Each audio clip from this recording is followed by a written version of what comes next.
Hey everyone, just a quick intro here. In this video series, we're going to show you how to go from this to this. Essentially what we're doing is we're building a 22-foot post and beam carport. We tried to mimic the style of the carriage porch that's on the house and has been on the house, I believe, since about the last 70 or 80 years. And so to do that, we gave ourselves 3 days. A fourth day was allotted for painting, and it ended up that the roofing material was late, so I did the painting on day 3.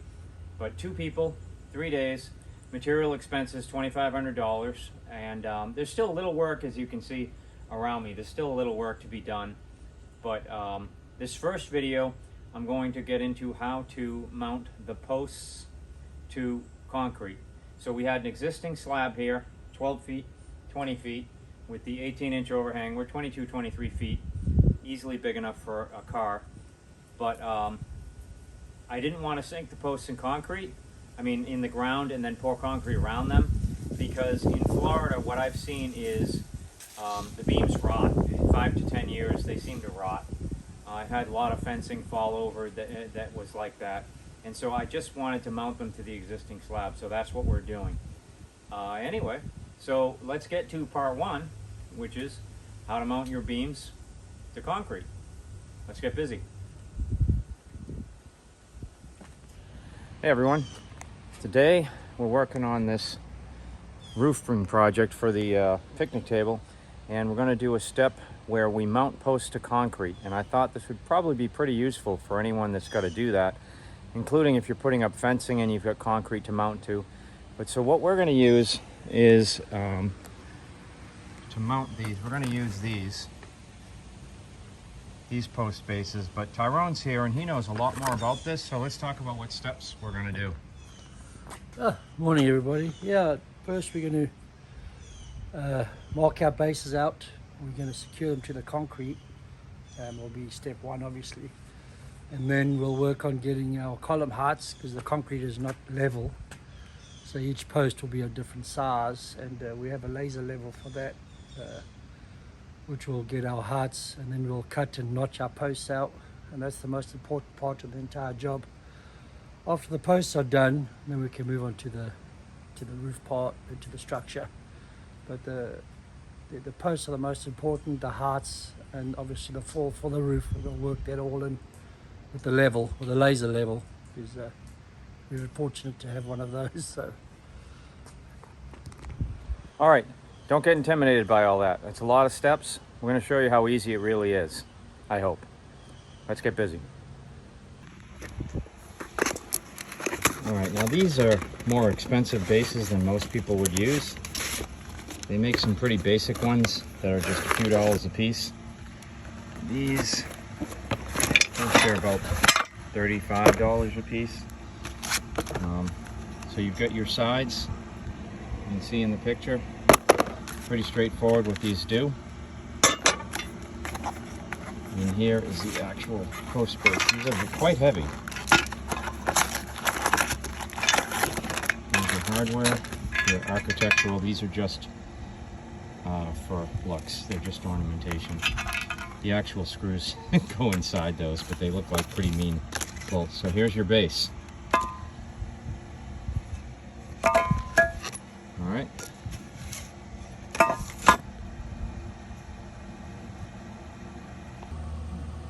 So when I say these screws go into these caps, I mean just that. You literally take out. I'm sorry, I'm doing it one-handed, so it's a little awkward. You'll unscrew this top cap, and then your screw go through there into your wood post base, and then you'll put your cap back on.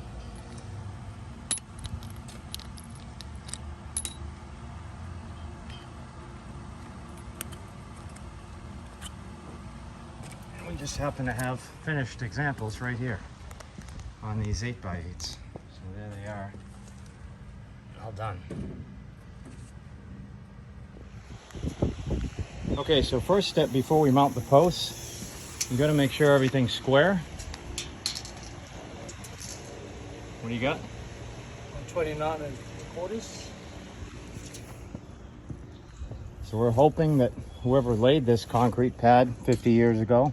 No, 129 3/4. Okay, this. So far, so good. 174.5. 174.5. Okay. Last one. 174.5. 174.5. And typically, you try to do it. If this was a new construction, you would do a diagonal squaring.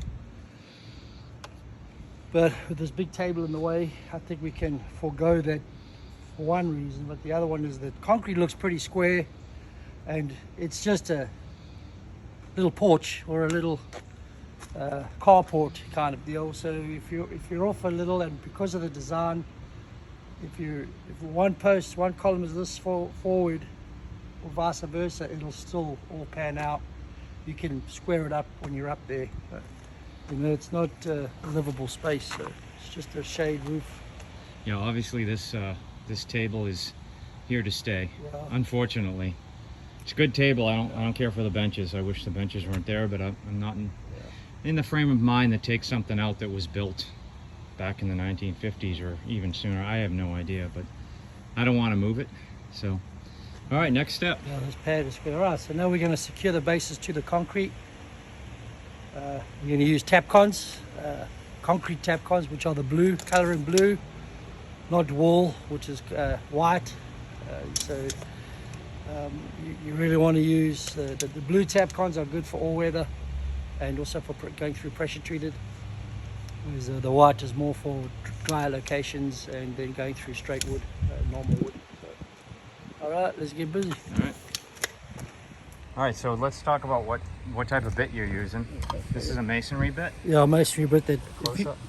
So typically if you buy a big box of Tapcons, you'll get the bit with it. Yeah, those bits are sometimes questionable. They are. Normally I use a rotary hammer, but because I'm closer to the end, I use just the old school hammer drill. This is new. I haven't seen you use this before. So normally I have Milwaukee for everything, but I'm having a problem with the Milwaukee chucks, and with a bit of research, this Flex is a new brand that's come out of Germany, only sold by Lowe's. They're not cheap.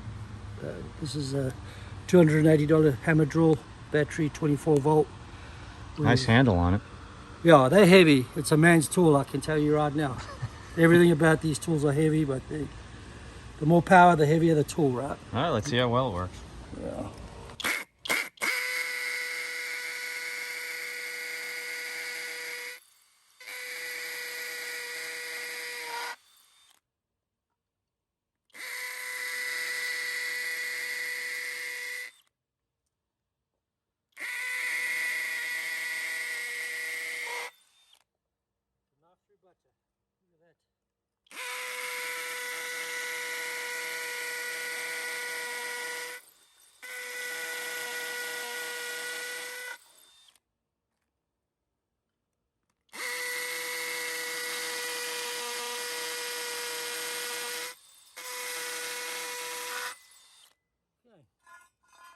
To say that was loud That's is normal. an understatement.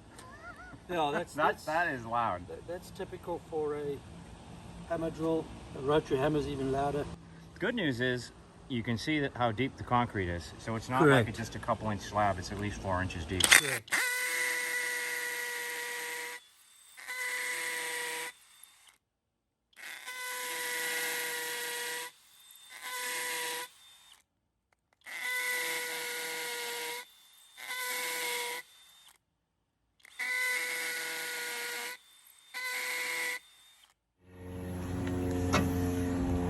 So this is another thing we'll talk about.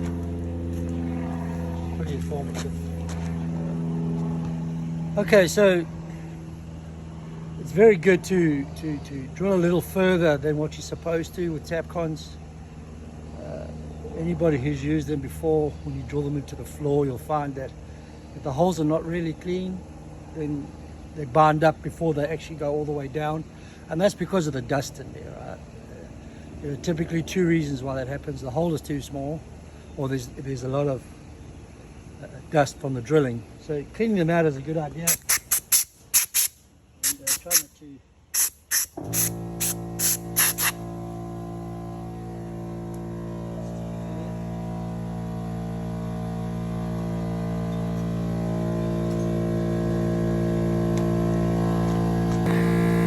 Are these a 1/4 inch? Correct.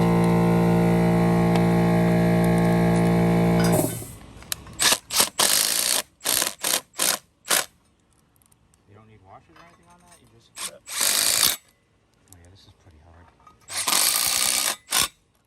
So, oh, see, look at that. That's it right there. Huh. That snapped right off. Wow. That's not normally, it doesn't happen very often, but that's okay. You go next to it.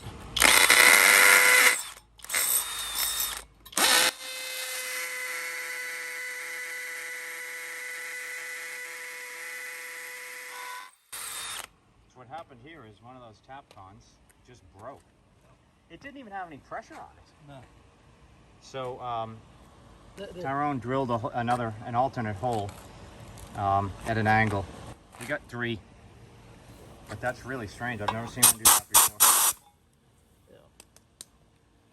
Not that fast anyway. No, that normally will I've seen the heads break off. Yeah, normally they're bound up. Oh, I did it again. Huh. Okay. All right, looks like we're dealing with 3, unless you want to drill through here. What I'll do is could go the other way. What about putting a 4th somewhere else?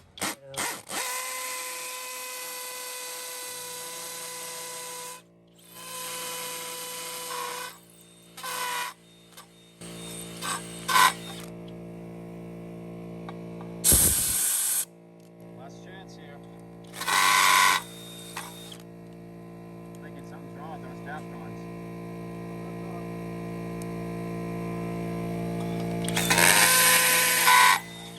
Put it in with that instead of the impact. Maybe that'll have a difference.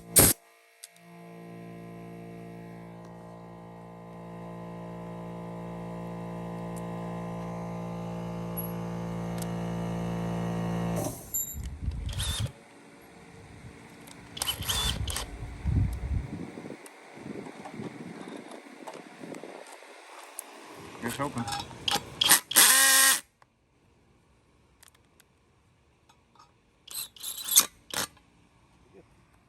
Alright, that was weird. I've got Sometimes these things happen. another hammer. Yeah, that was a quick fix to something like that. If alternatively, you could always drill here. We could put a big bolt in, concrete bolt. You know, the bolts that screw in, Right. which is just a giant oversized Tapcon, which is typically, you know, they're giving you the option, either 4 Tapcons or a big bolt. It's up to you. If these were used for superstructure, then I definitely would be using a long bolt that goes deep into concrete. But then we talk about footings, and it's a different design completely, because then you got to worry about buildings coming down, columns moving, and then obviously the uplift. With this building, there's so much the air can come in and out, and it's heavy on the top, so it'll be fun. All right, we're going to a slightly less aggressive drill to put these guys in this time.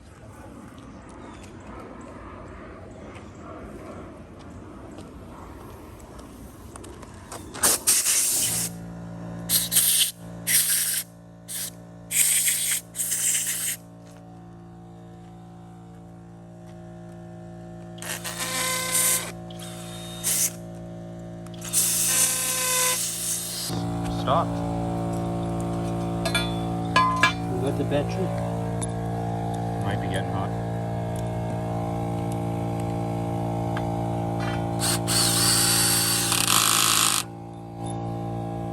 Yeah. it's on first speed if you want to speed it up.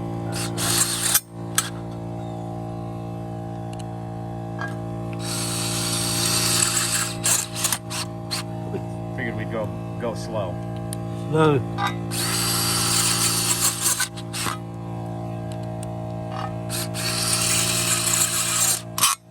No problems there. Nice.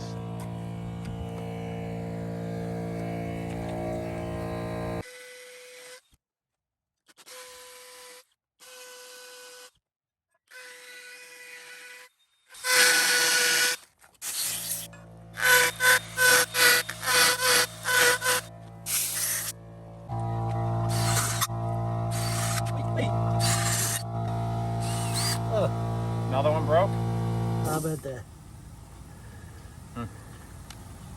Seems to be the far corner ones that are breaking.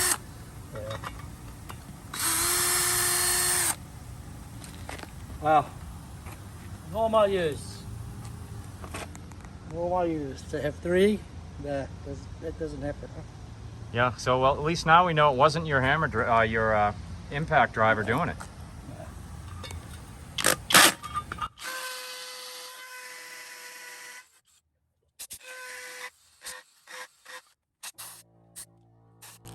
Yeah, you could lose like even on the drill from repeated usage, the wear on the edge sometimes can be just enough to make the hole a little small, huh? Just enough. Come on, baby. Come on, baby. There you go, baby. All right, all 4 bases are in. We're going to take a break and cool off a bit because it is 10 a.m. and almost 90 degrees out. Putting these stakes in the ground so when I stand these columns up, I'll brace the columns square. That way I can easily shake them around and move them without them moving. These are just to brace up the columns so that the columns are level while we're marking and measuring. So is there any rhyme or reason to where you put them in? Well, I have a stake coming here, and then I have another one coming here, and same Okay. with that corner. I try to put them on the outside if I can, but if I can't, there's concrete there, so. And there we'll have to just bag up the one end. I But see. it helps you with the installing and keeping things straight and square. If you have a few people, then it makes it a bit easier. You can kind of hold it up while somebody else is bringing the next piece of wood. These columns, these are not meant to go sideways. They're meant to go straight up and down. If I connect the column onto here, and we can pull this rod out quite easily because there's so much leverage on top of a column. You know, it's like a tree, right? Yep. Okay. You can pull trees down sideways if you use the top. If you don't use the bottom up here. So once it's there, stable, we can move it around a little bit. That's about it.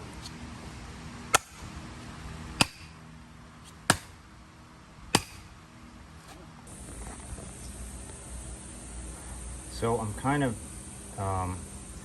getting a little ahead of when we would paint this entire thing, because these bases we're going to put in the these posts rather, we're going to put in the bases today, and I don't want to have to take them apart to paint them. So I'm painting the bases. I don't have primer on me, so I'm actually using boat paint, which is what I used on these columns initially, and it works pretty well. It seems to really seal the wood up, which I guess is its whole purpose.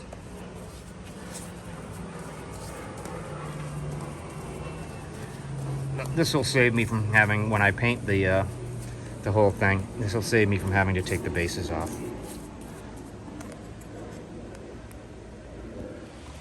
All right, so we're getting about ready to set the posts up. We got to figure out what lengths to make them and how to level them off. Now there's a few ways of doing this, and so one way is you just put the posts down and then take your level, either with a string and a bubble level or with a laser. But Tyrone's got an actually much easier way to do this. he's going to do it using a couple of lightweight boards, and with that he's going to be able to figure out how to cut these beams, because these 6x6s that we've got are, I think, 10 feet, and we're essentially going to use 8 on one end and probably 9 on the other. So he's going to explain how we are going to figure out where to cut these. All right, you want to explain your leveling method? Okay, so we have a spinning laser that I have. Oh, is that what that is? I yes. was wondering what that was.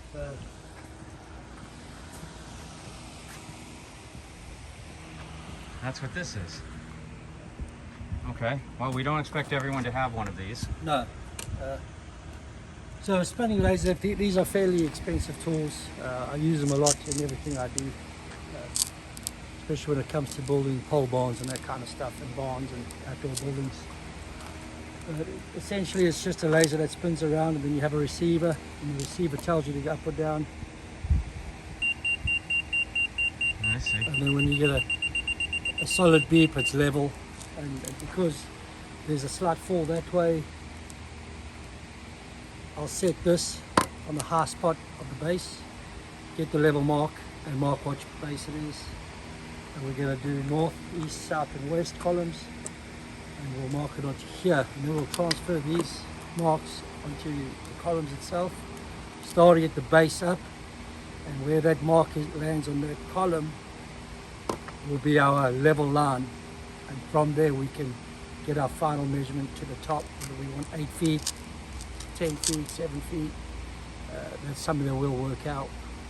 And this way you can cut the length of the posts, or Correct. beams rather, without actually standing them up. Correct. So I can, without standing them up, if I did not have this, I would set up two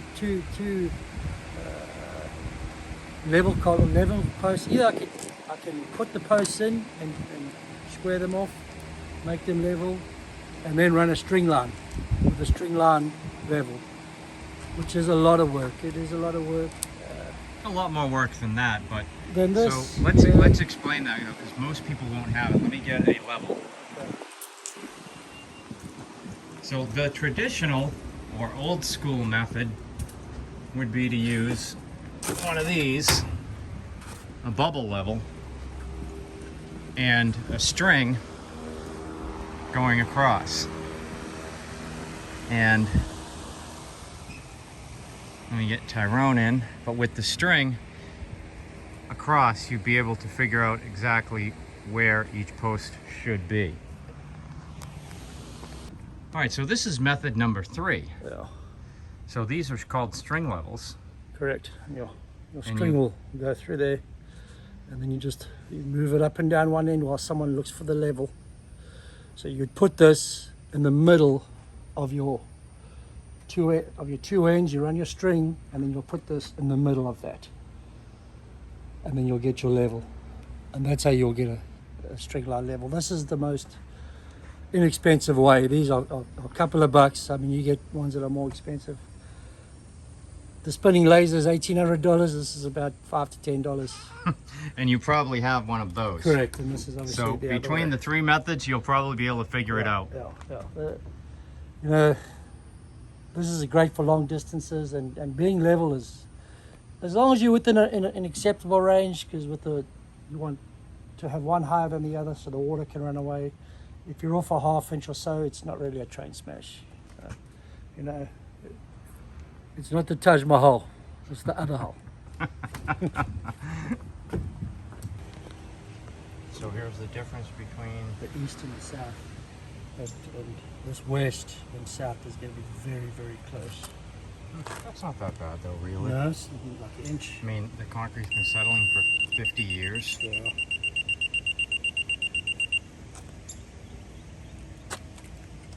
All right, so let's see how you do this. Right in the center of the base. So I take the highest point of the base, right?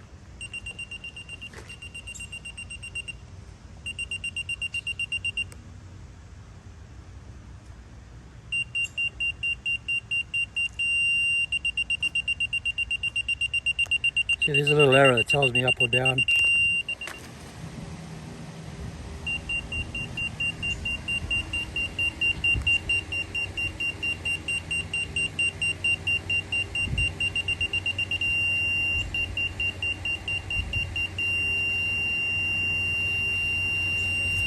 Yeah, that will be the north.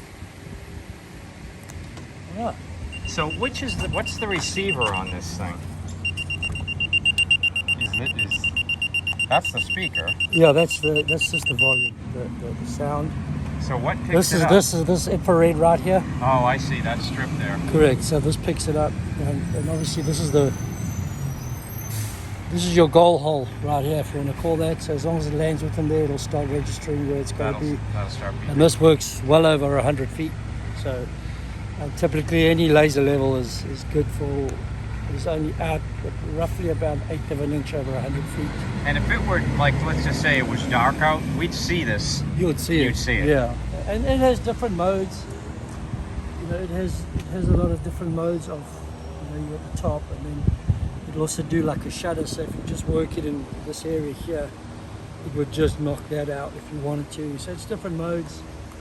Obviously, spinning is set up like here in the middle, and then you can put a level line wherever you want. It's great for obviously building houses or big buildings or whatever. For amateurs, we probably wouldn't use this. So find somebody that does have one, and it'll save you some time. If not, we showed you the other two methods of doing it, and they work just as well. They just take a little bit longer. Okay, so Tyrone is marking each of these, and this is our Bible for length. This is the Holy Grail right here, and you can see. Okay, so you can see the different. So these are the different heights on top of the bases, and this is the picks. Sorry, the camera's having a little trouble. It went dark. I'm gonna tell it to go bright. Okay, so you got your west post, your south post, your east post, and your north post. Correct. So you basically lay it on the post, And I'll post down here. and then we say, let me guess here, we say, all right, we're doing the north post. So we would mark from here and say we wanted to do this plus 4 feet. Yeah. So And so that'd be our height, that'd be our cut. correct. So we'll flush with the bottom. We'll make this the north post. So we'll go ahead and mark that right there where that is, and go ahead and mark that the north post. Okay. Then we'll figure out the height of what we need. So we're going with 8 feet and 9 feet, is it? So yeah, we're going, I think 7'6" to the underside of the 2x10 that's going to be holding up the roof, which will be a 2x12. And we'll calculate backwards. We want the top of the post to be the top of the 2x10, so it will be 7'6" plus another 11.5 inches, and we'll subtract the balance of what we've marked here from our overall length, and that's what we'll add to that top. Or to make it simpler, if we wanted 4 feet longer than this, we'd take this mark on this post and add 4 feet. Correct. And if we did the same mark on the west post, and we'd add 4 feet, and that will give us Correct. the level. Correct. And then obviously the north and the east are going to be 6 inches higher. Yes. And that'll give us our fall. So our front two posts will be higher than the back two. So the back will go to exactly 7 feet. But if we want the lowest part to be 7'6", so the front part will be 8 feet to the underside of the 2x10. Okay. Is what we want. And so the reason for that is for drainage and Correct. runoff. We don't want a flat roof. We don't want water just sitting there. We want the water to run off. And I want, in this particular case, I want the water to run away from the garage. There's already a bad enough problem with water here collecting in these torrential storms we get in Florida. So this will at least take this and it'll run it towards that end of the backyard. All right, so are we ready to cut? Will be. Just going to go ahead and get 2 columns over here. We'll mark them, and then we're going to notch them out for the 2x10s. All right. All right, so we're going to use these posts since the carport right here is very close to this, we're going to try to mimic this style. So this is about 7.4. So the low point, which is the far side there, that's going to be 7.4. I'm going to give it a 6-inch slope. So these two will be 7.10.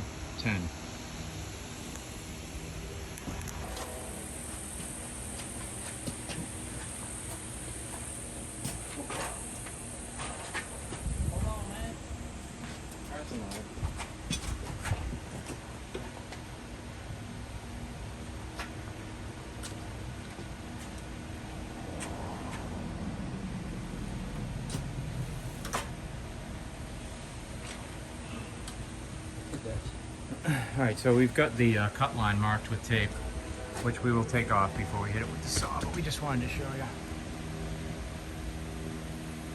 You got this post marked, which one it is? East? This is the east post? Yeah. Yeah. Okay, so just a pointer here in how we're gonna make a square cut on this. Clearly this driveway is not flat, nor is it level. So what we're going to do, and how Tyrone measured it to make sure it was flat, going to be a straight cut, is you've got these two edges here and here. And so as long as we're flat on those, the saw will give us a nice straight cut. We'll do one cut like this, and we'll do one cut with a circular saw, which is what most people have. A circular saw you could do this whole job with. You wouldn't need this. This is my trade, so I have all the right tools to make it easier for me. That's why you're here, to make it easier. A little bit easier.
Good.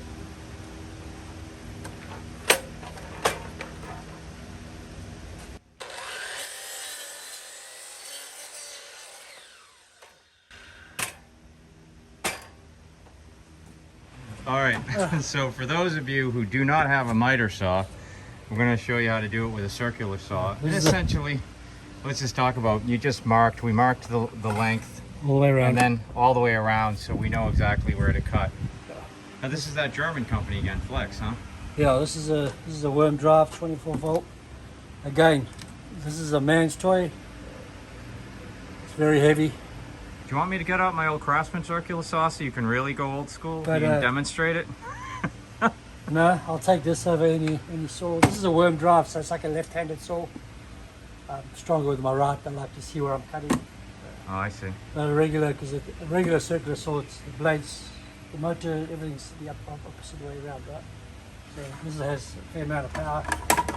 All right, so yeah, this is just to show you, you can do it with a regular circular saw, which you can pick up pretty much anywhere pretty cheap.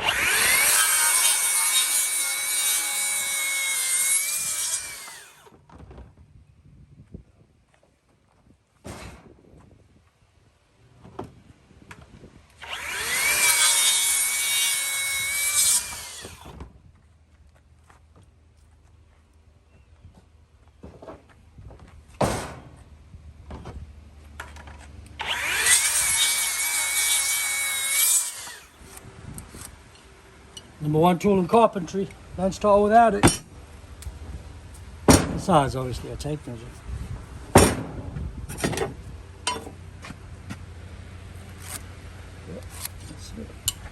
All right, now this one's ready to cut. That was your uncle.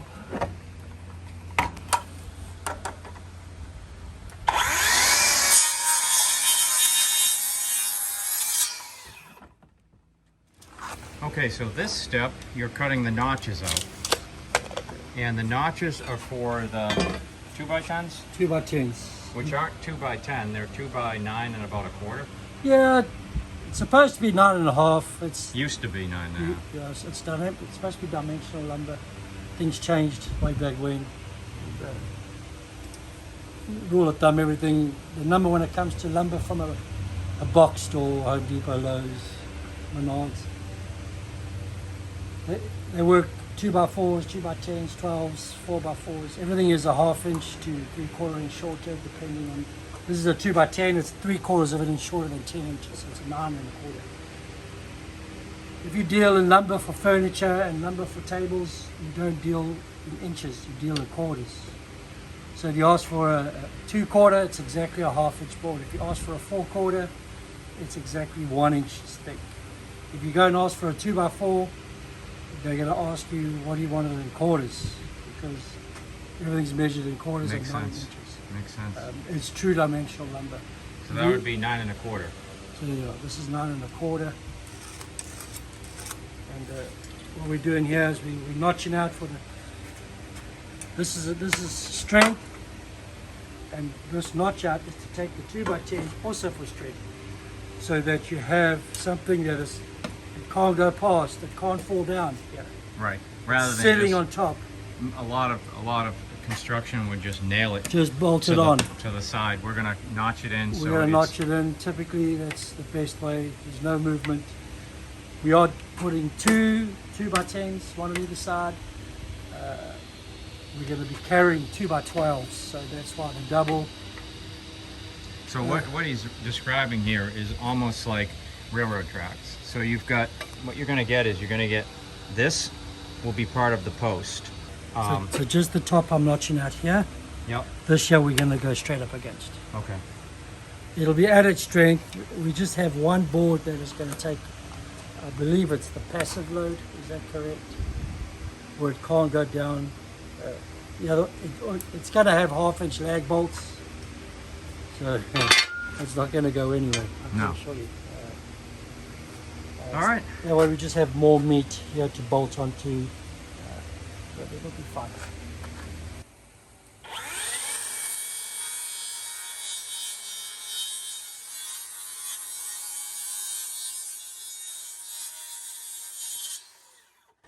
Okay, so that's the first starter cut. So he set the blade to cut An inch exactly and a the half. depth he needed. Correct. And now we'll try to make, this is where the time consuming comes, right? So we'll go.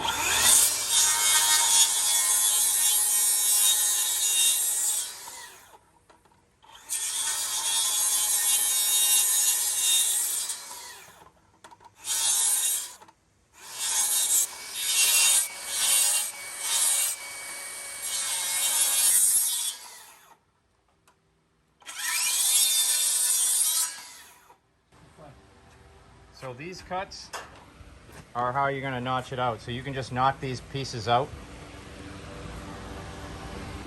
So that's actually an interesting trick.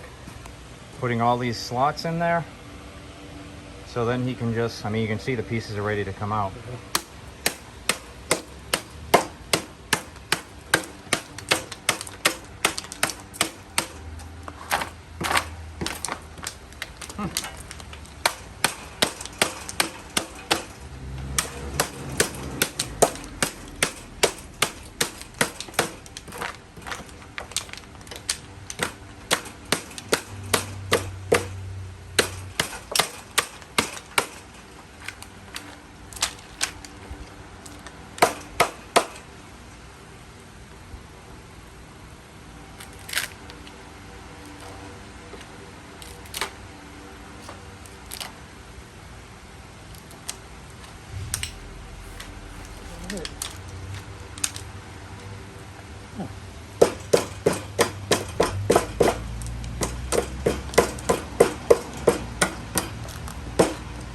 Chisel done.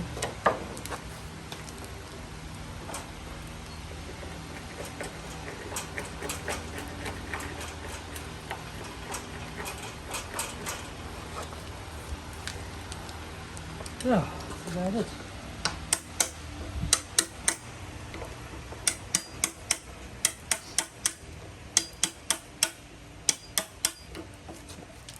You need a wider chisel. I do. I got one. You've got one. I'll take it. I know, shocking, but I do have one. I'll take it if you got it. All right. You need all the more. Using my 25-year-old Craftsman chisels that I got to work on my first house.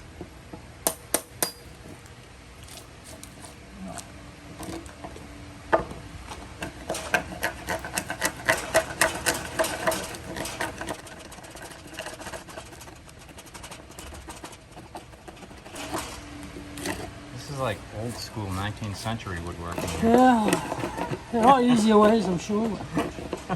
Actually, there is an easier way. I'm shocked you don't have a power tool to do this. Well, you have what they call it's a chainsaw. It goes on your circular saw, and it's a chainsaw about this long. It's made just for this. So when you do pole barns, do you actually do this in every post? No. No? All pole bars, I put three bolts instead of 2. I see. And that's all that's required by code. I do this mainly. It's kind of what I prefer to do, especially when there's a whole bunch of people underneath there. At least I know that one of the beams can't come down. Right. So this I think actually adds a lot of strength to the Right. actual frame of it as well, right? Because Absolutely. there's much less likelihood that the thing could tilt over. Could move, correct. And it looks good. It good. does look better. I agree. You know?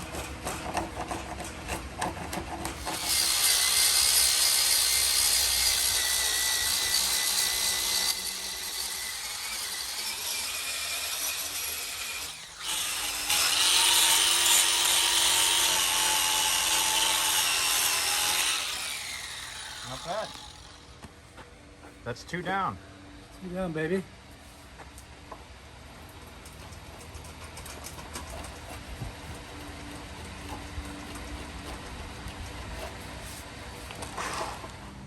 Okay, as you can see, we've got the first column up.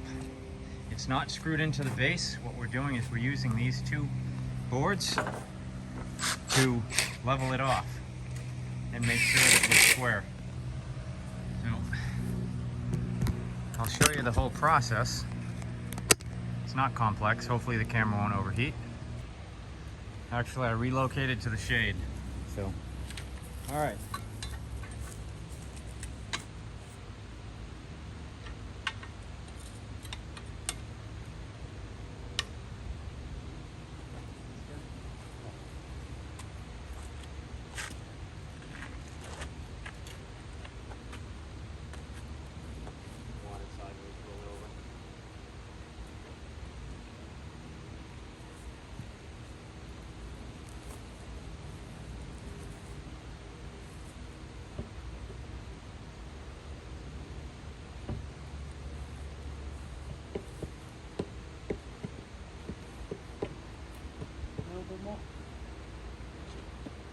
You already did like good.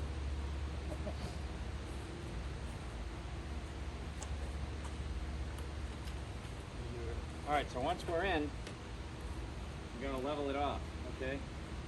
So we're gonna level off this guy first. So we take the level and get it in about the right position. This one is a little wonky. It's not really sitting well on that. No, it's going to come up a bit. That's not level well. Okay. It's not really sitting on the base. Yeah, it's going to be awful though on the base. It'll be fine. Right there. Okay. Now the other one.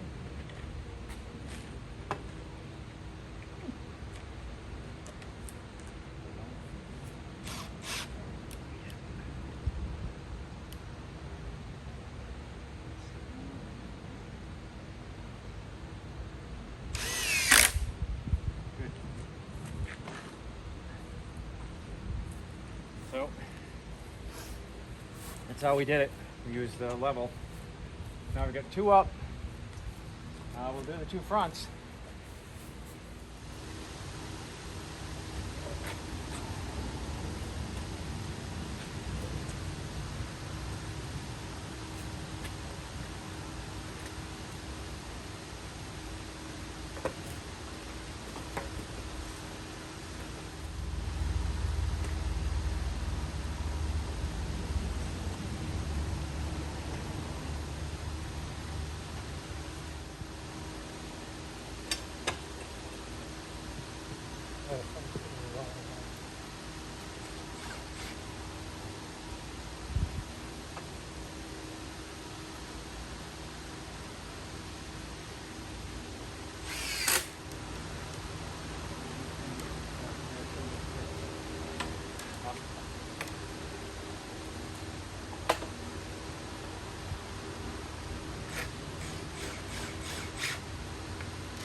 Yeah, that was the other way.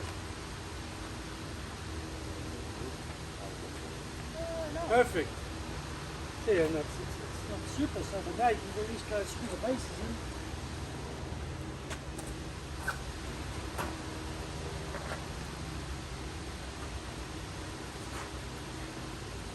All right, 4 posts up. Nobody said it would be easy. All right, that's it for part 1. So at this point, we've been at it 5.5 hours. And what have we done? Let's review.